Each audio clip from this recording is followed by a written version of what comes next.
baptized with you, and you come to me?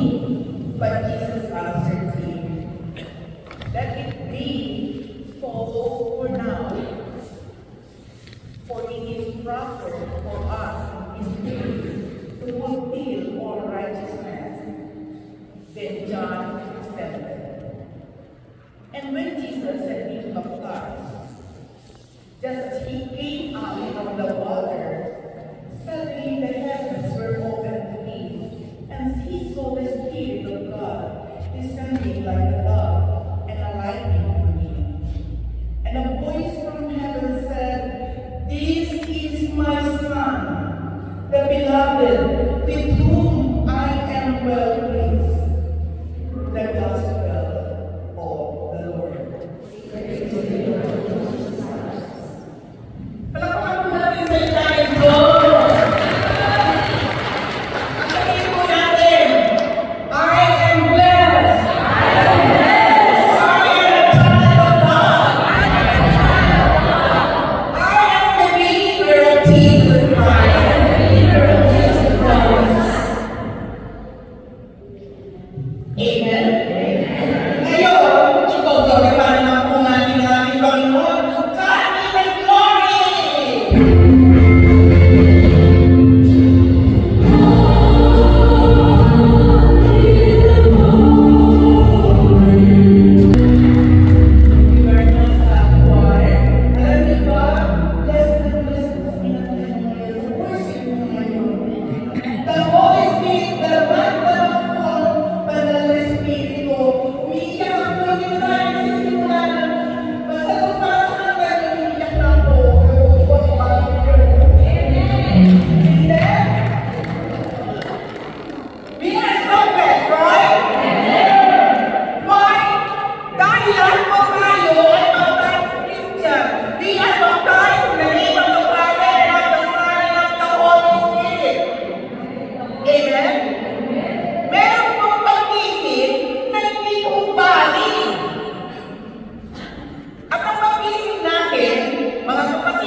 Pero bumalik po yung ibang after ng pagbabalik.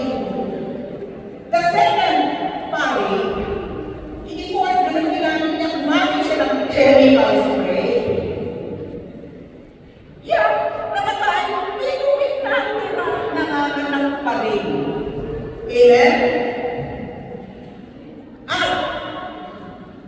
Ang pangatlong pari, alam niyo pag sinabi niya, pinapisuhan ko siya at lahat sila ay nagsilayas na. Marami po sabi mga Kristiyano, after mag-binyagan, hindi na bumabalik. Kaya hindi alam po kapag kinasal at kapag binyagan, doon lamang bumabalik. Look at us! How many Christians are coming to church? Minsan-minsan lang silang makita kung binyan, kung kasal, at kung hindi. Kapag ikaw magpapakasal, required po ang binyan. Sige, binita. Kapag ikaw magpo-communion, required po ang binyan. You cannot give you communion unless you are baptized Christian. Right? Kapag ikaw ay, ano ba yung ng sacrament natin? Communion. Ito ba, Eucharist? Ha? Confirmation. Hindi ka pwedeng kumpilan unless mag-require requirement na baptisin. Kaya na-express natin yung sacrament. Amen? Amen. Meron din po na ayaw pumunta sa simbahan. Ayaw. Pero nung namatay, pinaanoy ng kanilang mga kamag-anak. Yung buhay niya, ayaw pumasok sa simbahan. Okay, here comes the priest. Babaptas siya. Iyawan siya. Baptist. Ano siya? Requirement siya, di ba? Baptist Christian pa. So, natural na babaptas. Babaptas ang pari siya. Di ko lang. Di ba? Hanap sa Panginoon. Nung buhay ka, ayaw kang pumasok eh. Di ba? O mga may baptism ka. Eh, kaya tawag po doon, baptism ng sarili. Lang pala. Marami pong pangingin sa mga Kristiyano. You will see them 3 times a year, like 3 times in their lifetime. Amen? Amen! Sabi nga ito sa 1 Pedro 5:7, ipagkatiwalaan daw po natin ang ating buhay. Ano sila mga kabalasa na yan? Ha? Dahil ang aming Panginoon ang tumutugtog sa atin. Ang naman po ng gospel natin, mga kapatid, di ba sinusundahan ng Galilee at tumungo sa Jordan River upang mag-baptize kay John? Di ba si John is for the repentance of sin? Yung pong baptism niya is for the repentance of sin. Di ba sabi niya, somebody will come which is greater than me, who will baptize you in spirit and fire. Tayo ngayon, binibigyan na ng Panginoon, go and baptize them in the name of the Father and of the Son and of the Holy Spirit. Here comes merong bata na emergency dahil mamamatay. Binibigyan po tayo ng authority to baptize the child in the name of the Father and of the Son and of the Holy Spirit. I-report nyo po sa parokya. That is the requirement.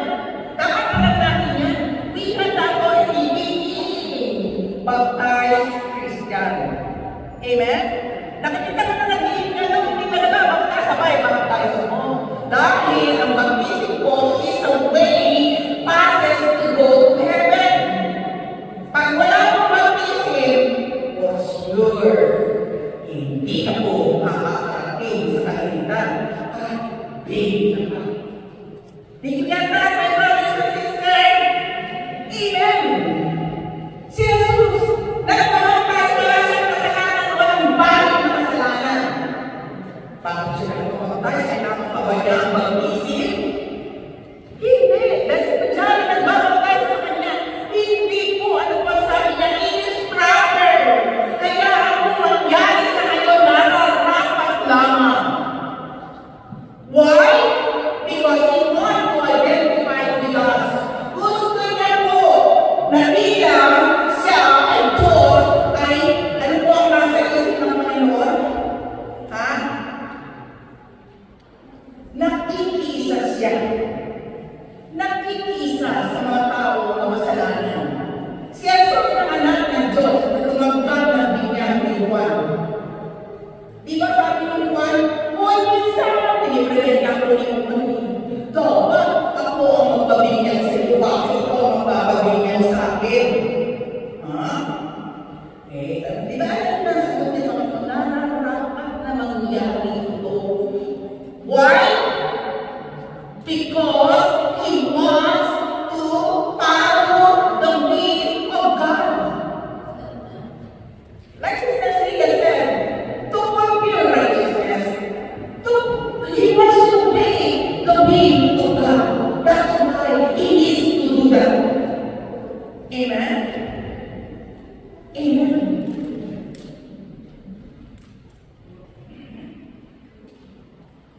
Ano pa ang bakit si Jesus ay gusto niya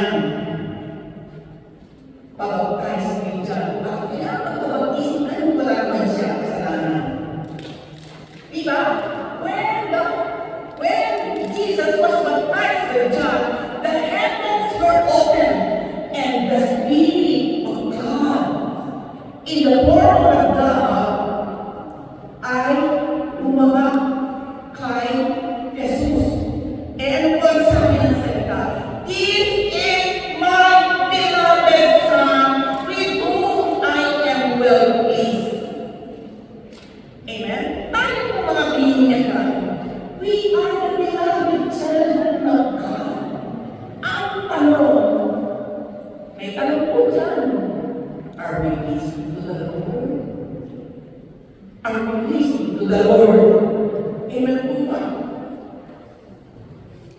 Tunay na anak ka ng Diyos. You are the adopted child of God. Itinuloy kang anak ng Diyos. Tinamay sa akin, sister. Ni Sister Josephine. Gracias po yun. I am a child of God. God, I'm deeply, wonderfully made. I am a child of God. I am the children of God. I am the beloved Son of God. I am the beloved daughter of God. Amen. E paano ikinig sa Panginoon? Dapat nanunuhay ako tayo na parang tunay na anak ng Diyos kahit na tayo ay inampon ng Diyos, itutuloy tayo anak ng Diyos at tayo pinagulutan. Amen?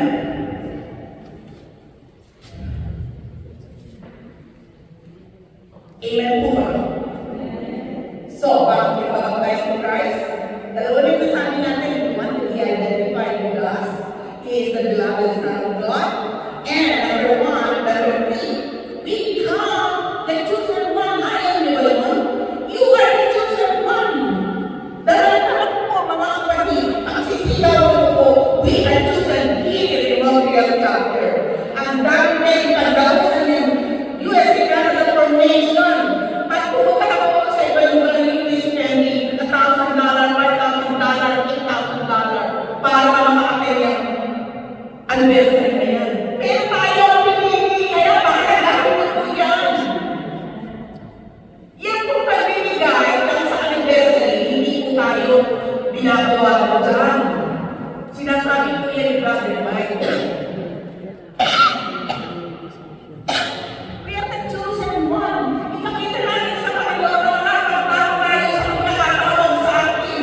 Tinutuloy niya nga rin sa pinalamundag tayo. Very special to Him. Ha? Tapos, pag ikaw nag-iipon sa Panginoon, kasama ko yung bulsa. Kasama yung talento po. Ano ba yung mga kasama? Your talent? Your talent is number one. Amen? Amen po ba, mga kapatid? Tayo mga kapatid. Bakit ko sinasabi ko we are so blessed? Ha? Ano bang ipin ng mag-isip sa akin? Yung ating original sin, nagkaroon na tayo ng remission of the original sin that we had. You are forgiven, ayaw mo nun, 100% that you are clean. Nagilis namin yung kasalanang mana. Eh, sister, kasalanan iwan niya at kanuni. Bakit ang kasama siya sa kasalanan niya? Ha? Kaya kung kailangan magpagaling tayo, walang wala. Tumawa ka na yun, the original sin. And without the baptism, therefore, ha? Andiyan pa rin yung kasalanan ng mana. Amen? We receive the sanctifying grace.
God knows who we are.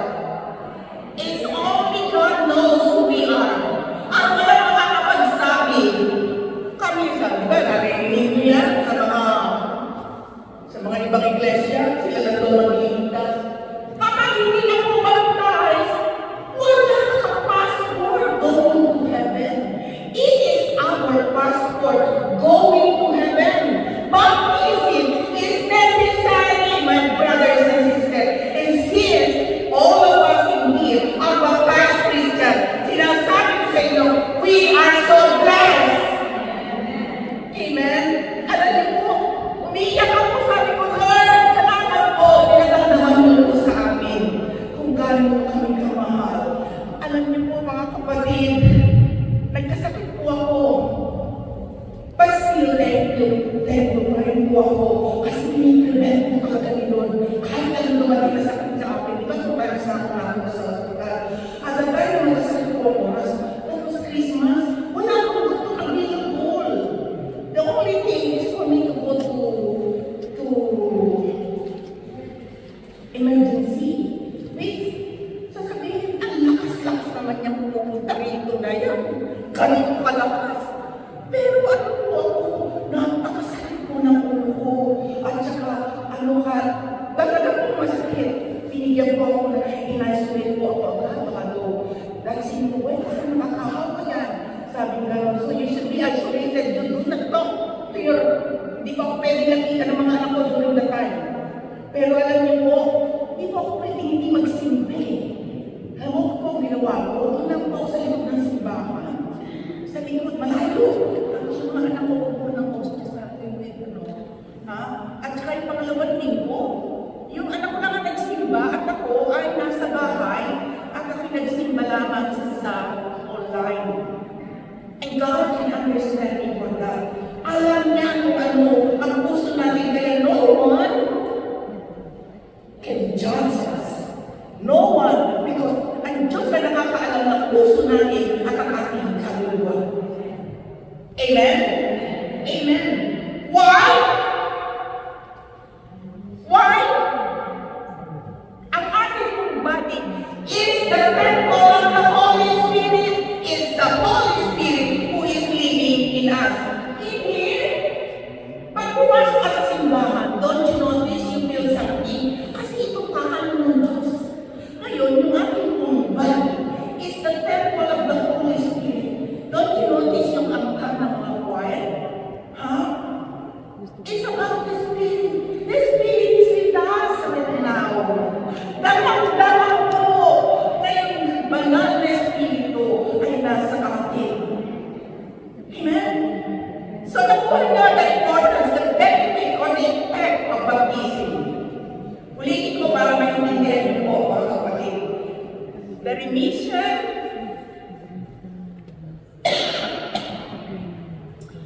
see, ganun na lang. Ayun lang po yung natin.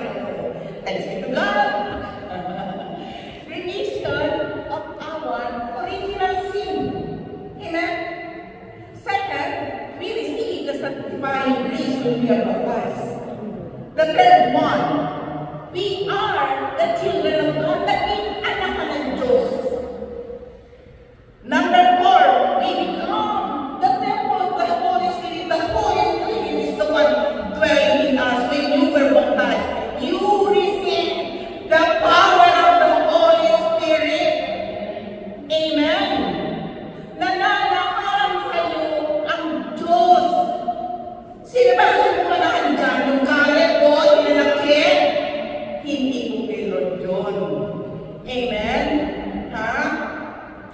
Nung po tayo na mabinyan ba, nagkaroon tayo ng process going to heaven. Pero hindi mo na naman na may process na sigurado ka ng makakarating sa langit. Wala kang kung righteous. No one is righteous. Pero dito ng Panginoon, tayo ay magiging righteous. Magiging banal. Wala pa kung totoong banal. Did you get that, my brothers and sisters? So, naku, 3 minutes. It's our 5 minutes. I finished 3 minutes. Marami pa naman sana yung discuss.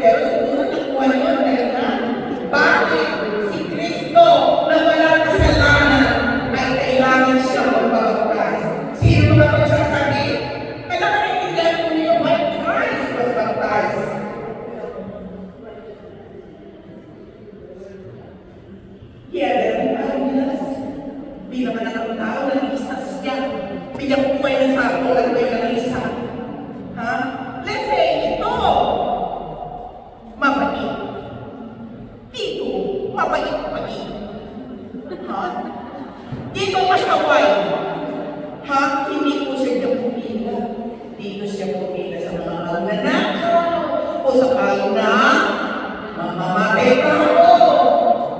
Ha? Why? Because gusto niya na mag-iisa. Na bakit kaya siya nagpapagpas? Hindi naman siya kailangan magpapagpas. Pero kailangan siyang magpapagpas. Why? At iisa. Upang makita natin ang tao ay Diyos, mga kapatid. Siya ay Diyos. Ha? Nagkaroon tao at nakipamuhay sa atin. At gusto niyang mag-isa because we are love. Walang isa man sa amin ang gusto ng Panginoon na ikaw ay mapunta doon sa buong apoy. Amen? Amen. So, nagdabang pa lang yun na identify.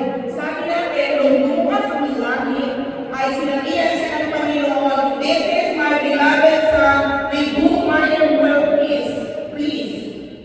Very pleasing. Talaga, outstanding. He is the true Messiah. Amen? Dahil sa true Messiah, well pleased ang ating Ama sa Kanya. Dahil tayo nabaptize, dapat maging pleasing din tayo sa ating Panginoon. Amen? Amen. Gagawin mo lahat hanggang pangatayan. Kaya sabi ng Sister Nina, "Lord, palagi mo ako nagkakasakit."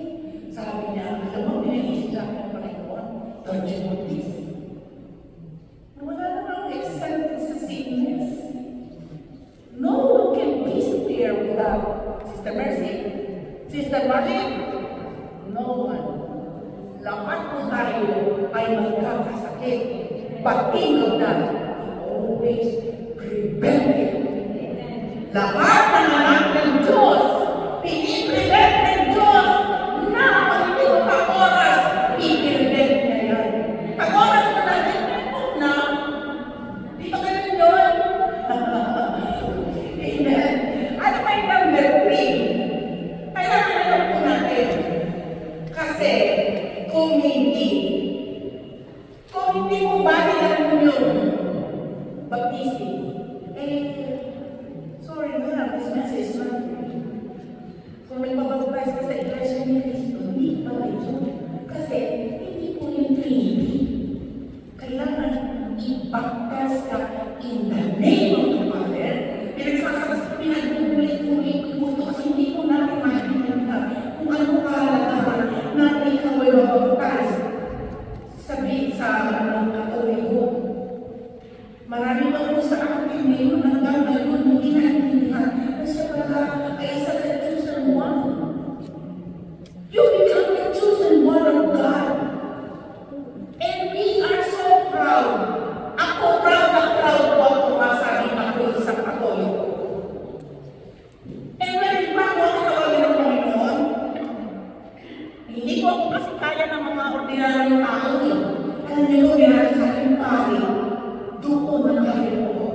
Alam ng Diyos kung ano ang pilitin natin. Alam ng Diyos kung saan kanya tatawagin. Kung hindi ko pari, ang ginagawa sa akin, mahirap po ako. Bawal natin sa ko ay pari. Pero pari po, sinundan po yung pari ako na sa Israel. Yung po is po yan po mga kapatid. At since then, hindi ko na po yun tinigilan ako. What? Pilit na lang. Magdog po ako mga kapatid. 1 minute. So, I know why Jesus was baptized. I invite everyone to stand up at pakinggan po natin ang napaka-spiritual song na mga choir. It's about the Spirit song.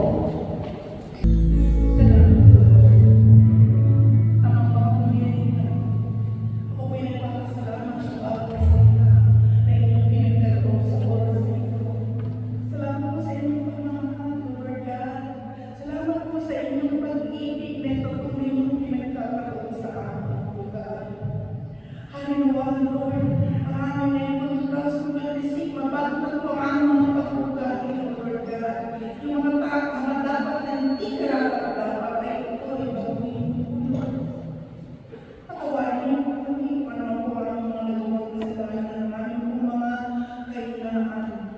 dalawang po na Kristo po ang aming mga pananampalataya sa inyo. Madama namin, O Lord God, ang inyong pag-ibig na wala hindi nagmamahal, O Lord God. At kiniklaim po, Lord, today is a victory. At dalawang po na lahat ng step na anong gagawin, lahat ng ating sasabihin, ang mga decision natin, O Lord God. Sa meeting po namin naman with Sister May, na rinawa, Lord, ay bigyan mo kami ng wisdom. Na-prepare po kami spiritually, physically, at magapalang po namin meaningfully ang lahat po gusto niyo magawa sa atin sa mission ito, O Lord God. O Lord God, dalangin po ang healing. Healing ang ating ugnayan sa inyo at sa ating kapwa. Ang asawa at asawa, babae at lalaki, healing po ng mga taong may mga broken hearted, O Lord God. Healing po ng mga magulang at anak. Healing po, Lord, ng aming mga kapatiran dito sa Montreal chapter. Narinuwa, Lord, na magkaisa kami sa isip, sa salita, sa gawa, O Lord God, maging united kami, Lord, sa binibigay niyo po sa aming tungkulin sa darating na panahon, O Lord God, sa June 20 and 21, O Lord God. Basta-basta niyo po, magkagabi ng mga council, O Lord God. I know, Lord, this is a revival time, O Lord God. Salamat po sa special blessing na pinagkaroon niyo po sa amin. I consider this as a big gift, a gift that comes from you. Yes, so God, nagandang po po, Lord, na pinili niyo po kami a very special blessing sa lahat po sa amin. Sino po ba kami, Lord? Para kami ang inyong pamilya. But you are so good, O Lord God. At alam ko po, Lord, you provide niyo po ang lahat ng aming kailangan. Yes, O God. Salamat po, Lord. Kami po mga binyaga na inyong pinaspasan bilang isang lingkod, O Lord God, na bawat misyon ay magkakataon sa amin, O Lord God, ay magkakaroon namin spiritually, O Lord God, na hindi po magkakaroon ng division, hindi po magkakaroon ng mga hindi magkakaunawaan. Dahil, Lord, if we keep everything to you, you're always being in control. We'll just trust to you, O Lord God. At naniniwala po kami, Ama, na lahat kami ay magtatagumpay. In Jesus' name. Mga kapatid, taas natin ang ating mga kahilingan, ang ating mga bag, ang ating mga prayer request, ang lahat po ng gusto niyo mapaspasan sa ating Panginoon. As God the Father is saying, if we ask, it will be given to us. If we seek, we shall find. If we knock, the door will be open. Itinatas po, in the name of Jesus, the name that is above every name, that anything na sinulat natin dyan, ngayon ay answered prayer. Claim it, my brothers and sisters. And I claim lahat na sinulat ko sa araw na to ay answered prayer. Father God, talaga po napakabuting nyo. You're so good. You're so good, Ma'am. Ang aming Panginoon. Alam niyo po mga kapatid, pag-utak ko sa inyo, ang aking pong anak, since he came here, nung ako'y mag-daycare 2003. Yeah, 2003. Inilig ko na po sa Diyos na masubsidize siya. Kaya pala hindi hinigay ng Panginoon. Ay inanay ng Diyos na ako'y mag-retire. In 1 month, it was already subsidized and the government gave me 4,500. Amen. It's all graces upon graces. It's a gift. Ito po tayo po pinili ng Panginoon. It's really a gift to us. My brothers and sisters, naiyak po kung yun. And we have to claim it. It will be a victorious anniversary. Amen? Gagawin ka! Gagawin ka! Gagawin ka! Gagawin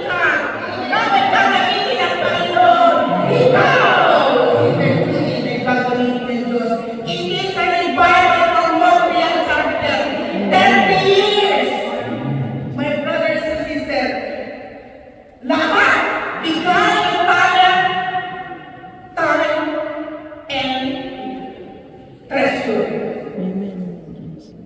Ibabalik ng Panginoon, kaya sinabi niya, ask and it will be given to you. Magkakaroon na dyan, at Diyos hindi magkukulang. Amen? Just claim it and believe in the word of God.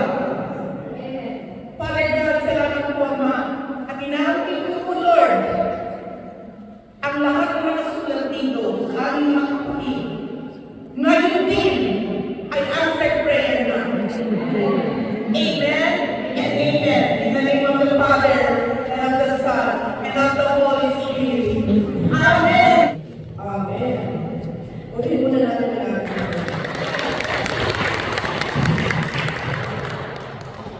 Okay, my brothers and sisters, please open your Bible in the book of the prophet Isaiah, chapter 42, verses 6 to 7.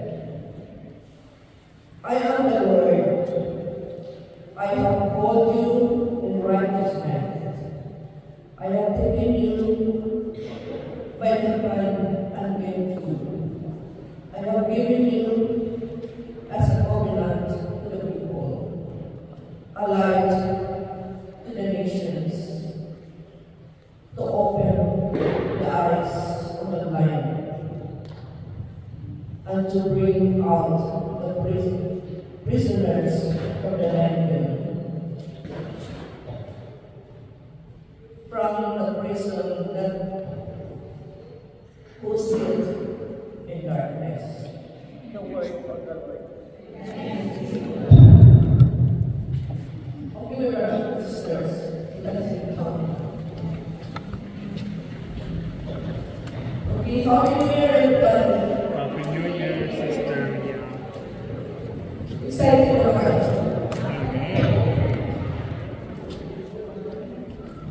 lagi kong naalala yung sinasabi ni Brothers. Tayo yung paa, kamay, bibig, mata ng ating Panginoon, brothers and sisters.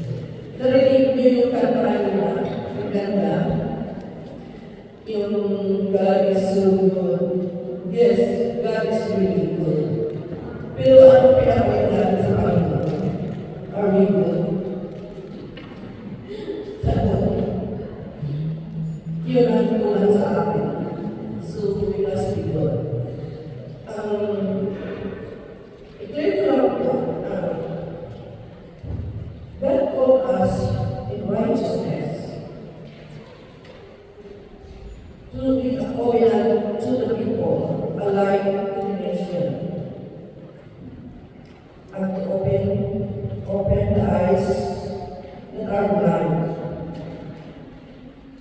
bring out prisoners from the dungeon. Alam niyo ba yung dungeon? Bartoliman sa Tagalog is our underground prison cell, dark prison cell. And from the prison, those who sit in darkness, tayo yung gusto ipapadala ng Panginoon. Ako siya ang sabi niya. Tumawag sa sarili. Binigyan kita ng kapangyarihan upang pairamin ang kasabunan sa daigdig. Magdadala ng liwanag sa lahat ng bansa. Magpadilat ng magdala at magpalaya sa labi ng Diyos sa kanila. My brothers and sisters,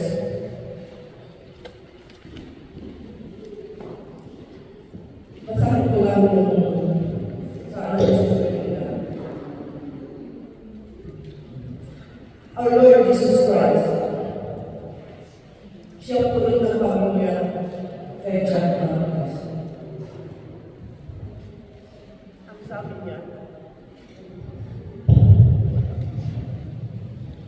Ang sabi niya, let it be so for now, for it is proper for us to this way, to fulfill righteousness.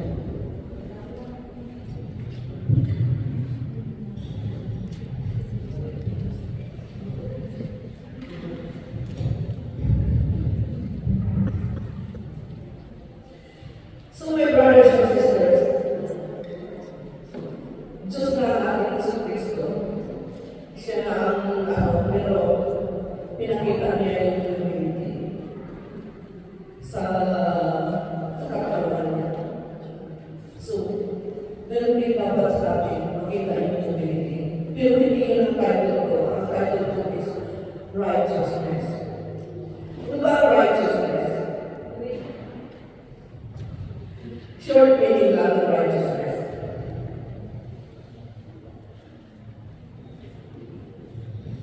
Is doing what is right in the sight of God or in the eyes of God. Tayo ba ay magawa ng righteousness in the eyes of God? Makikita tayo po ito. Amen. Unang, walang righteous. Sabi namin sa Romans 3, verse 10, there is no one who is righteous. Not everyone. Pero bakit? Pinapunta si Kristo dito sa mundo nito ng kanyang upang turuan tayo how to become righteous, how to do righteousness. Once you do righteous things or righteousness in the eyes of God, unti-unti tayo magiging righteous. Hindi perfecto, pero unti-unti tayo magiging righteous. Kasi if you do righteousness in the eyes of God, tama yun. Pero pag sinabi natin, ay napaka-righteous na, no, minsan, hindi. Di ba? So, doing the right things in the presence of God or in the eyes of God, yun dapat ang namin namin. Kasi unang-una si Kristo nagpakita talaga siya ng humility, humbleness, na nagpakinggan siya to fulfill the righteousness of God. Kaya, mga kapatid, alam naman natin na wala talagang righteous na kasalanan. Unang-una, isa na ako doon. Pero alam mo, may isang example na siguro natandaan niyo yung si Brother Blas. Si Brother Blas na natulis sa langit na nasa party siya kasi ano siya mga kakitao, turkista, babaero, kasinggo, lahat ginagawa niya para si Zeppo. So normally na siya, pero dahil pumunod kayo siya ay preacher doon sa nakikinig siya na salita ng Diyos. So ginagawa niya yung righteousness ng Panginoon. Kaya, binigyan siya ng power, pinalabas siya, dahil nakita na pinalabas siya, nagiging disciple siya, nagiging siya ng gawain. At hindi lang yun, nagparating siya ng Montreal, Canada. See how God really give power to those who know righteousness in the presence of God. Amen? Kaya, hindi ko na makakapahan dahil okay lang yung time ko. So, paano tayo? How to walk in the righteousness of God? Meron lang akong points na ito ang nagdala din mga kapatid. Dahil for 30 years nandito na tayo sa Panginoon nakikinig ng salita ng Diyos, nagbabasa ng salita ng Diyos. Kailangan we have to know the righteousness of God. Yung tamang gawain na talagang inaanin ng Panginoon sa akin natin. Kung ikaw ay sutala noon, nakakaya ka noon, sisusa ka noon, ngayon ay righteousness na gagawin natin. Magiging righteous na tayo, di ba? Kasi 30 years, God is so good, God is so good. Papalitan natin yun kung bakit God is really good. So, walking the righteousness of God, may ako akong ibigay. Madali naman kasi sa ito rin ang aking ginagawa, di ba?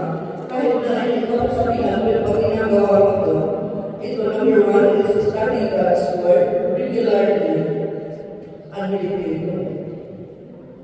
Pag nagpasa tayo ng Bible, minsan talagang pumupunta sa ating puso yung pinimeditate natin. Nagabago yung ating pananaw, nagabago yung ating maugali, nagabago yung ating behavior, di ba? And next is pray and seek for guidance in our daily decision and actions. Kasi makikita sa actions, nakikita ng Diyos yung mga actions natin, di ba? Kung talagang we are doing the righteousness of God. Number 3 is repent and seek forgiveness always. So, magkasala po tayo, dahil hindi na tayo perfecto, hindi tayo matawad sa repent always. And the last, sabi ng Panginoon sa John 8 verse 11, yung nagpapali na babae na nagkasala siya with adultery, ang sabi ng Panginoon, go and sin no more. So mga kapatid, yun ang gagawin natin. Sa mga akong buhay, siguro alam niyo na yun. Kung hindi ko ginawa,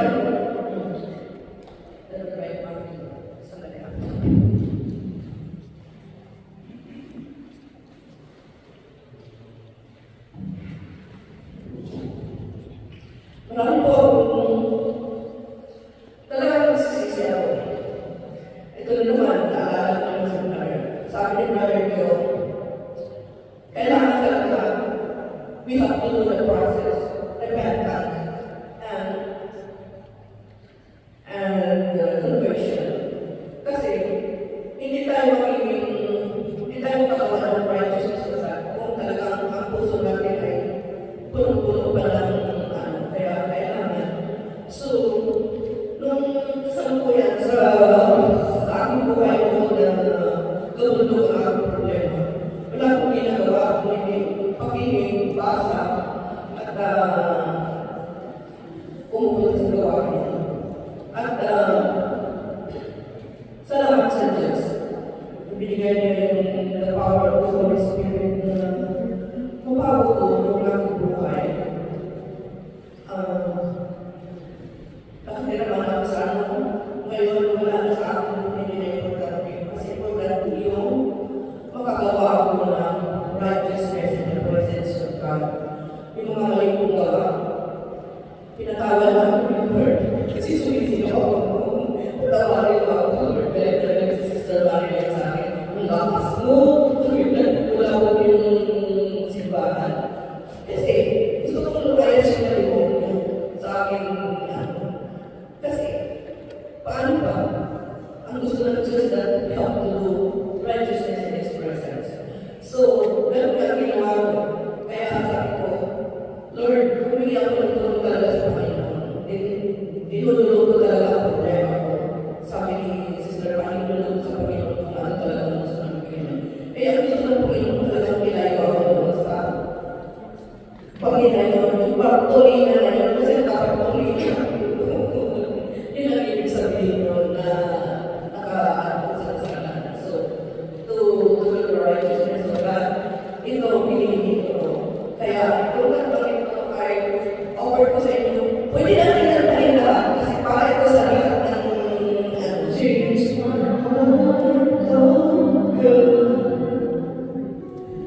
Make never do. Change my heart, oh God. May I be like you. Thank you.